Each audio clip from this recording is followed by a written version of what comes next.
నమస్తే friends, welcome to Neelu's channel. ఈరోజు మన ఛానల్లో చాలా ఈజీ అండ్ టేస్టీగా చికెన్ కర్రీ మంచి రుచికరమైన గ్రేవీతో రావాలన్నా కానీ 1 kg చికెన్తో దాబా స్టైల్లో చేయాలన్నా కానీ ఈ స్టైల్లో చేయండి.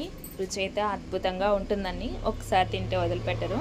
ముందుగా 1 kg చికెన్ని తీసుకొని మంచిగా క్లీన్ చేసుకొని దానిలో 1 స్పూన్ ఉప్పు, 1 స్పూన్ పసుపు, 2 స్పూన్ల అల్లం వెల్లుల్లి పేస్టు, 2 స్పూన్స్ కారం వేసుకొని ఈ ఉప్పు కారం అంతా కూడా చికెన్కి బాగా పట్టేలాగా మ్యాగ్నేట్ చేసుకొని ఒక 1/2 అవర్ పాటు పక్కన పెట్టుకోండి. తర్వాత దీనిలోకి మసాలా చూసేద్దాం రండి. ముందుగా ఒక పాన్ తీసుకొని దానిలో 2 స్పూన్స్ ధనియాలు, 1 స్పూన్ మిరియాలు, చిన్న దాల్చిన చెక్క, 4 యాలకులు, 1 స్టార్ ఫ్లవరు, 5-6 లవంగాలు వేసుకొని వేయించుకొని వేగిన తర్వాత ఫైన్ పౌడర్ లాగా చేసుకొని పక్కన పెట్టుకోండి. తర్వాత సేమ్ అదే పాన్లో 2 స్పూన్స్ ఆయిల్ వేసుకొని నేను 1 kg చికెన్కి మీడియం సైజు ఉల్లిపాయలు 3 చీలికలుగా కట్ చేశానండి. దీనిలోనే 10 జీడిపప్పు వేసి ఫ్రై చేస్తున్నాను. మీడియం సైజు టమాటాలు 2 చీలికలుగా కట్ చేసి పక్కన పెట్టుకున్నాను. ఇవి కూడా దీనిలో మిక్స్ చేస్తున్నాను. ఇది బాగా మగ్గిన తర్వాత దీన్ని కూడా పేస్ట్ చేసుకొని పక్కన పెట్టుకోండి.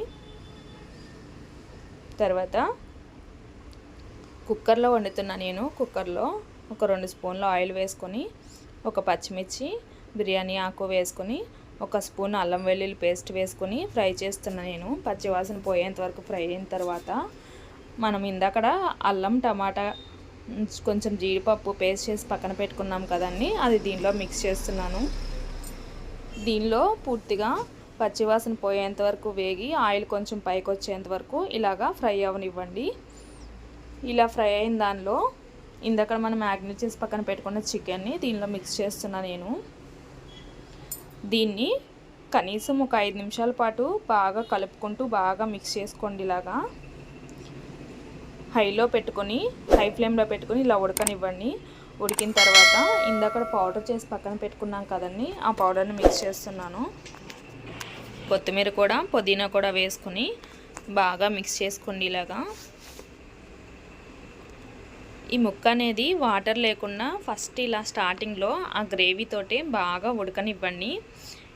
10 నిమిషాల పాటు ఉడికిన తర్వాత ఆ తర్వాత నేను ఒక 300 ml దాకా వాటర్ పోసుకున్నానండి. మీకు గుజ్జుకు మీరు ఎలా తింటే ఎలా ఇష్టమైతే అలాగా, గుజ్జు ఎక్కువ తినే వాళ్ళైతే ఇంకొంచెం పోసుకోవచ్చు.